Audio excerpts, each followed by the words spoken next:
Hello बच्चों। हाँ, पिछली वीडियो को कंटिन्यू करते हुए हम अगले बिंदु पर चर्चा करते। तो पिछले बिंदु में हमने पढ़ा था सिंचाई सिंचाई के बारे में पढ़ा था। अब अगला बिंदु है खरपतवार से सुरक्षा। खरपतवार से सुरक्षा, आप जानते हैं खरपतवार क्या होता है? खरपतवार फसल के साथ उगने वाले क्या फसल के साथ उगने वाले अनावश्यक पौधे, फसल के साथ उगने वाले अनावश्यक पौधे खरपतवार कहलाते हैं। ठीक है बच्चों, तो अनावश्यक से मतलब है जिसका किसान के लिए कोई उपयोग नहीं है, वो फसल को नुकसान पहुंचाते हैं, तो उन पौधों को बोलते हैं खरपतवार, बीड्स। ठीक है, तो अब फसल जब किसान फसल खेत में उगाता है तो फसल जो खेत में अन्य भी खरपतवार के बीज पड़े होते हैं तो वो भी उसके साथ उग जाते हैं, क्योंकि उनको भी पानी मिलता है, खाद मिलता है, तो वो भी उगते हैं। तो उनसे क्या है, फसल को नुकसान होता है। फसल को नुकसान कैसे होता है कि जो जमीन में उपस्थित पोषक तत्व हैं उनको वो भी अपने उपयोग में लेते हैं, जिससे क्या है फसल के पौधों को पोषण की कमी आ जाती है, तो वो उनका विकास अच्छे से नहीं होता है। इसलिए किसान को खरपतवार से सुरक्षा करनी होती है। अगर वो खरपतवार से सुरक्षा नहीं करेगा तो उसकी फसल अच्छी नहीं होगी। तो इसलिए किसान को खरपतवार से सुरक्षा करनी पड़ती है। ये एक खेती का चरण है, ये भी एक खेती का चरण है। तो इसमें कैसे करता है किसान खरपतवार से सुरक्षा? तो देखिए, खरपतवार से सुरक्षा के तरीके या उपाय, तो जैसे कि किसान खेत में हल चलाकर, जुताई करके भी खरपतवार को नष्ट कर सकता है, क्योंकि हल चलाएगा तो जो पौधे हैं वो उलट पुलट हो जाएंगे। ठीक है, तो इस तरह से भी क्या है, लेकिन ये क्या है, खाली खेत में खरपतवार से सुरक्षा करते हैं। ये खाली खेत में जब फसल नहीं होती उस समय खेत पर जो अनावश्यक पौधे उगे हुए होते हैं तो जुताई करके उनको नष्ट कर दिया जाता है। ठीक है, अब फसल उग गई खेत में, फिर उस समय क्या करता है किसान, जो फसल में उगे हुए अनावश्यक खरपतवार के पौधे हैं उनको निराई करके मतलब एक एक पौधे को खुरपी की सहायता से चुन चुन कर उसको बाहर निकालता है, उखाड़ देता है और बाहर फेंक देता है। तो ये निराई हो गया। तो निराई के माध्यम से वो खेत से खरपतवार को बाहर निकालता है। दूसरा तरीका होता है खरपतवार नाशी का छिड़काव। तो खरपतवार नाशी का छिड़काव ये एक रसायन होता है, मतलब केमिकल होता है। ठीक है, इससे क्या है, जो खरपतवार, जो फसल के पौधे हैं वो तो नहीं मरते हैं, और जो खरपतवार है वो इससे मर जाता है। इसका छिड़काव करता है किसान स्प्रे पंप के द्वारा। और छिड़काव करते वक्त क्या होता है कि ये बहुत ही एक तरह का जहर है, तो ये हम छिड़काव करते वक्त किसान को ध्यान रखना है कि उसका इससे दूर है, मुंह पर इसका नहीं जाए, मास्क लगा के इसका छिड़काव करें और हवा की दिशा के अकॉर्डिंग ही चलें। उल्टा चलेंगे तो उल्टा अपने शरीर पर इसका छिड़काव आएगा तो हमें नुकसान होगा। ठीक है बच्चों, तो ये, और जैसे कि खरपतवार नाशी का एक नाम है अपनी किताब में 2,4-D, इस रसायन का नाम है 2,4-D। तो इसका छिड़काव करने से जो है खरपतवार का नष्ट हो जाती है। तो ये हो गया आपके खरपतवार के।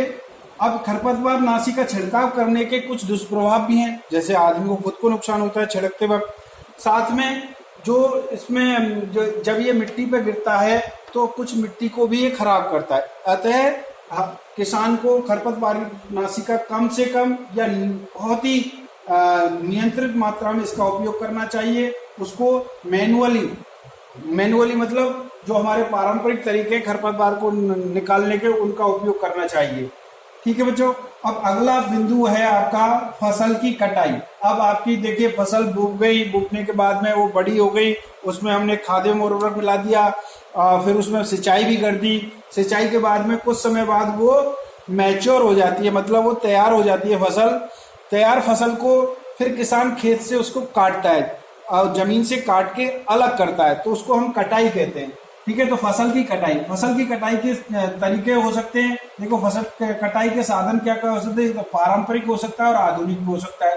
तो पारंपरिक साधन में क्या होता है कि किसान जो है उसकी कटाई अपने मैनुअली हाथ से करता है। हाथ से मतलब जो कुछ हाथ से चलने वाले जो सरल मशीन है, उनसे, जो सरल साधन है उनसे वो कटाई करता है। जैसे कि दरांती एक, जैसा आपकी बुक में चित्र दे रखा है दरांती का, उससे वो काट के उसको अलग कर लेता है। ठीक है बच्चों, और दूसरा होता है आधुनिक साधनों में मशीन से कटाई।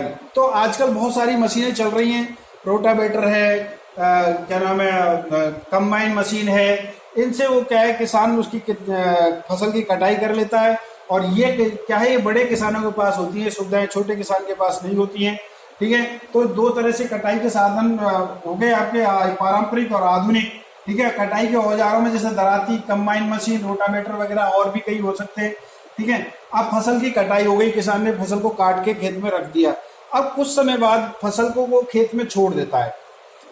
क्यों छोड़ देता है? क्योंकि जो जो फसल उसने काटी है उसमें हो सकता है कुछ नमी हो, कुछ पानी की मात्रा हो, उसमें कुछ गीलापन हो।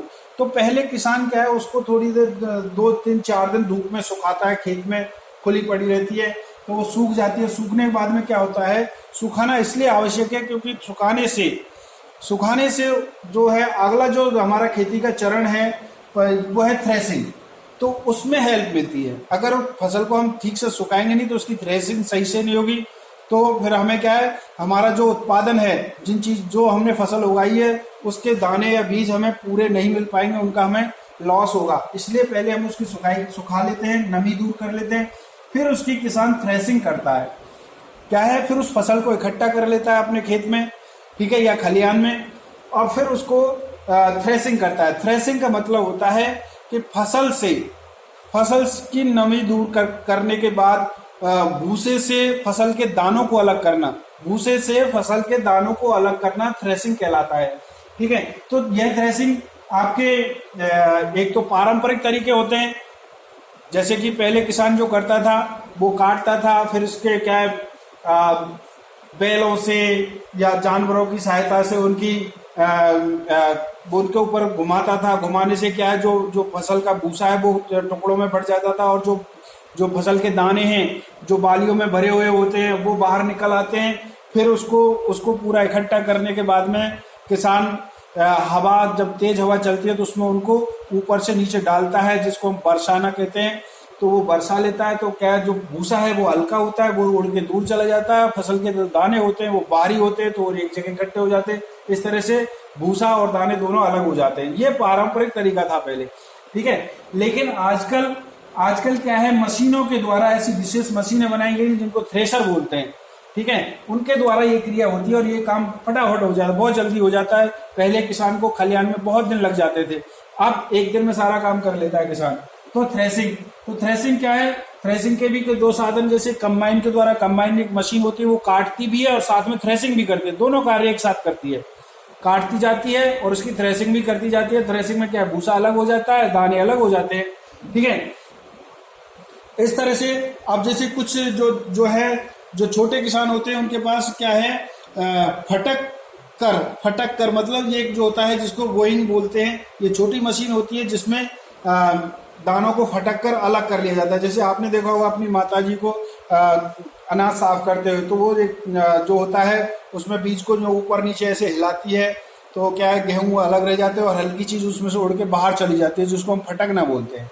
ठीक है, इसी तरह की मशीन भी होती है, तो उनके द्वारा होता है। तो इस तरह से बच्चों आपका ये क्या है, खरपतवार से सुरक्षा और कटाई, ये इस वीडियो में हमने पूरा कर लिया। आगे इसमें एक टॉपिक और ले लेते हैं, ये है आपकी कटाई पर्व। ठीक है बच्चों, तो आपसे पूछा जा सकता है कि कटाई पर्व क्या होते हैं या कौन कौन से होते हैं, तो आप क्या बोलेंगे? कटाई पर्व वो होते हैं जब किसान 3-4-6 महीने जब खेत में अपनी मेहनत करता है, तो उस गाढ़ी मेहनत का फल उसको जब उसकी लहलाती हुई फसल पक जाती है, मतलब उसका उत्पादन लेने के लिए, उपयोग में लेने के लिए तैयार हो जाती है, तो किसान बहुत खुश होता है। तो इस खुशी में वो कई त्योहार मनाते हैं, किसान कई त्योहार मनाते हैं, जैसे कि पोंगल।